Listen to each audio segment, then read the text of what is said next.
I wasn't the guy that you would say, I don't want to follow up. The reason why is because I was the guy in the lockers. I was the guy always hanging out outside. I was a professional slacker. I was a professional troublemaker. I was the guy sitting in the back of the class, spray painting my name. I spray painted my name all over the school. I was that kid. And that took me into my adult life where I've always been that kid who was the rule breaker, the one who's willing to take a little bit other steps. From that point, I learned how to be a professional, and that's where it takes me in the rest of my life. Where did I go? I went into working in sales. That's how I ended up finding my job. I became one of the top salesmen at a retail company, which is really cool. It was really fun. I was 19 years old. Mind you, I was professional at that one thing. I had no clue what I did right. None. If you were to ask me what I did right, the one thing I understood is that I had charisma, but other than that, nothing else. Because I couldn't tell you. I never dissected it, I never sat down and looked at it. And it wasn't until last year, I was sitting in this room with Eric and a bunch of other FMs, and we had a roundtable discussion about the industry, where we're going, what we need to do. And I'm thinking, and it led me to dissect what went well. So I have 3 phases in the journey of life that we go through. Everyone goes through these phases. The first phase, you're a poser. You start, everyone's talked about that first year as a trainer. You start in, you come in, you're like, I want my job, fitness manager hires you, you're there, and you're a poser. You have that imposter syndrome. What ends up happening? You don't feel like you belong, right? You don't feel like you know anything, you're forgetting to count numbers. You're like 10, maybe you have 5 left. That still happens after a lot of years. Trainers are horrible at counting. And then what ends up happening is we end up going through this thing where we're not feeling like we belong.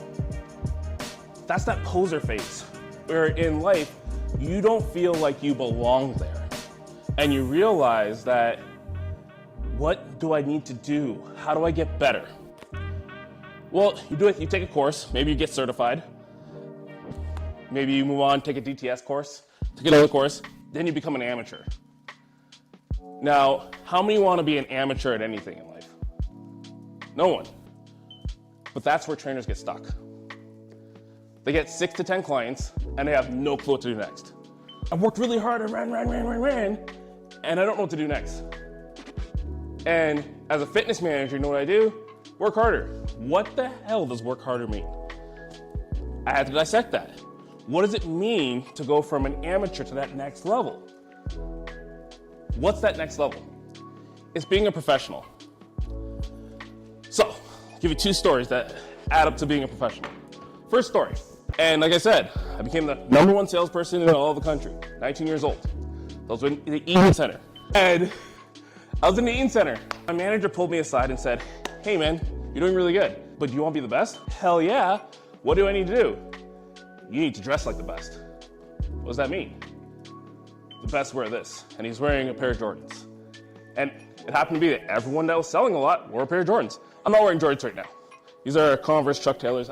I'm a sneaker addict. That's a whole other thing I can get into.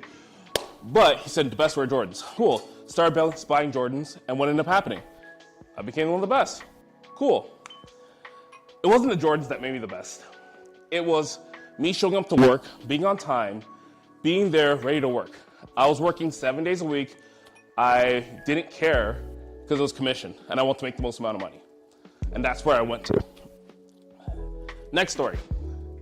There's a trainer who shows up, working at a commercial gym, one like this, and he shows up and he says, you know what? I want to train people. I want to train athletes. Most trainers come in. I want to train athletes. I want to get really good at this. So he trains every athlete. He's not training athletes. He's training mothers. He's training grandmothers. He's training men. He's training women. He's training anyone but athletes. But he's taking his job seriously. He's a poser at first. He graduated kinesiology. He takes a couple courses. He becomes an amateur. He takes some more courses. He's now a professional. He's now in the job, showing up every day, early, on time, ready to train his clients. He takes it to that next level. He sees an open cast for, you know what? We need some trainers going to this next corporate job. It's a sports team. He's like, well, you know what the hell, I'm gonna try. Writes a letter to every player on that sports team. and says, you know what? I'm your trainer. I'm going to be your trainer for this reason. And you can imagine the reasons. I'm a professional. I show up on time. I know my anatomy. I know all that stuff. He wrote it to every single person except for one player. The one player sees that and says, what's that? Oh, it's one of these trainers. He wants to work with us. Oh, the player takes it to the doctor and says, doctor, who's this guy? Doctors look and say, I don't know. They call the guy and they say, hey, we need to talk to you. What do we need to talk to you about?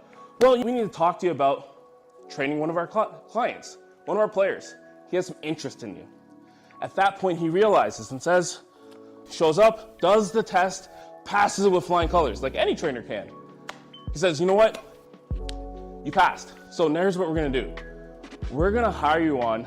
Here's the player's address, go meet with them. He walks to the address, he knocks on the door, and he doesn't know who's gonna open that door. And lo and behold, the door opens, he sees a big Jordan sign at the back. Michael Jordan opens up the door. That trainer is Tim Grover. He goes on to train Michael Jordan in 1989. Michael Jordan wins 6 rings. He goes on to train Kobe Bryant. Kobe Bryant wins 2 rings. He goes on to train Dwayne Wade, 2 rings. That professional in the 1980s became the trainer who trained athletes because he took his job seriously. And as trainers, if we want to start working to take our job seriously, it starts with what we do in here and taking the same approach to what we do. When we want to train athletes, we got to do that with our grandmothers.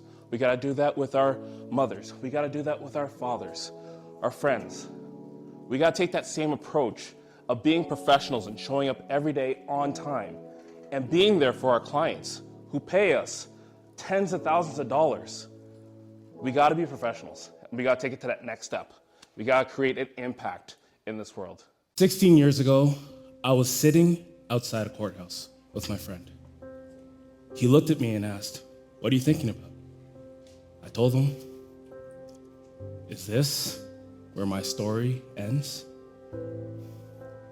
We got out of the car, walked into the courthouse. I hugged my parents one last time.